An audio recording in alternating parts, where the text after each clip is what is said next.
Assalamualaikum warahmatullahi wabarakatuh. Yang terhormat Ibu Junaidah MA selaku dosen pengampu dari mata kuliah manajemen kelas. Perkenalkan, nama saya Feni Oktaviana Sari, mahasiswi semester 3 dari Fakultas Tarbiyah dan Keguruan, program studi manajemen pendidikan Islam kelas F. Di sini saya akan menjelaskan materi dari mata kuliah manajemen kelas, yaitu pendekatan dalam manajemen kelas. Yang pertama yaitu pengertian pendekatan. Menurut Kamus Besar Bahasa Indonesia, arti kata pendekatan adalah proses, cara, perbuatan mendekati. Pendekatan pembelajaran diartikan sebagai sudut pandang dalam proses pembelajaran. Dalam pendekatan manajemen kelas, seorang tenaga didik harus memahami pendekatan-pendekatan kelas. Sebab di dalam penerapannya, ia harus yakin bahwa pendekatan yang dipilih untuk menangani suatu kasus pengelolaan dalam kelas merupakan yang terbaik sesuai dengan permasalahannya. Selanjutnya yaitu jenis-jenis pendekatan dalam manajemen kelas. Yang pertama yaitu pendekatan otoriter. Dalam Kamus Besar Bahasa Indonesia, otoriter berarti kekuasaan atau wewenang. Jadi dalam pendekatan otoriter, tenaga didik memiliki kekuasaan sendiri untuk mengelola kelas. Tenaga didik melakukan suatu pendekatan pengendalian perilaku peserta didik. Tugas ini sering dilakukan tenaga didik dengan menciptakan dan menjalankan peraturan dan hukuman untuk kepentingan peserta didik dengan penerapan disiplin yang tegas. Yang kedua yaitu pendekatan intimidasi. Dalam Kamus Besar Bahasa Indonesia, intimidasi memiliki arti sebagai tindakan menakut-nakuti, terutama memaksa orang lain berbuat sesuatu dengan gertakan atau ancaman. Bentuk intimidasi ini seperti hukuman yang kasar, ejekan, hinaan, paksaan, ancaman, dan menyalahkan. Peranan peserta didik berperilaku sesuai dengan perintah guru. Pendekatan intimidasi digunakan dalam situasi tertentu untuk menghentikan perbuatan penyimpangan peserta didik yang berat.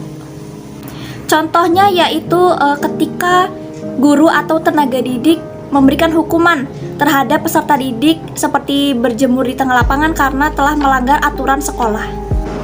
Yang ketiga yaitu pendekatan permisif. Dalam Kamus Besar Bahasa Indonesia, permisif artinya bersifat terbuka. Jadi, pendekatan permisif adalah pendekatan yang menekan pemaksimalan kebebasan siswa. Pendekatan ini sedikit penganjurannya karena sekolah dan kelas adalah sistem susila yang memiliki prarata-prarata sosial. Dalam hal ini, tenaga didik dan peserta didik memiliki hak dan kewajiban. Mereka diharapkan bertindak sesuai dengan hak dan kewajiban yang diterima oleh semua pihak. Yang keempat yaitu pendekatan instruksional. Instruksional berasal dari kata instruction yang artinya pengajaran, pelajaran, perintah atau instruksi. Pendekatan ini berdasar pada pengajaran yang terancang, terstruktur, dan dilaksanakan dengan cermat, bermutu, dan efektif untuk kegiatan belajar yang disesuaikan dengan kebutuhan dan kemampuan setiap peserta didik. Contoh dari pendekatan ini yaitu sebelum melakukan pembelajaran, seorang guru memberikan perencanaan pembelajaran terlebih dahulu seperti menyampaikan kurikulum dan pembelajaran yang sesuai, menyediakan daftar rutin kelas, dan memberikan pengarahan yang jelas. Yang kelima yaitu pendekatan proses kelompok. Pendekatan proses kelompok atau sosiopsikologis merupakan pendekatan yang mengutamakan pengoptimalan interaksi antara peserta didik dalam suatu kegiatan kelompok dalam kelas. Kehidupan sekolah berlangsung dalam lingkungan kelompok, yakni kelompok kelas. Salah satu tugas guru adalah menciptakan dan membina kelompok kelas yang efektif dan produktif, serta memelihara kondisi kelas yang menunjang terciptanya suasana yang nyaman. Yang keenam yaitu pendekatan sosio-emosional. Pendekatan sosio-emosional adalah suatu proses penciptaan suasana emosional dan hubungan sosial yang positif dalam kelas.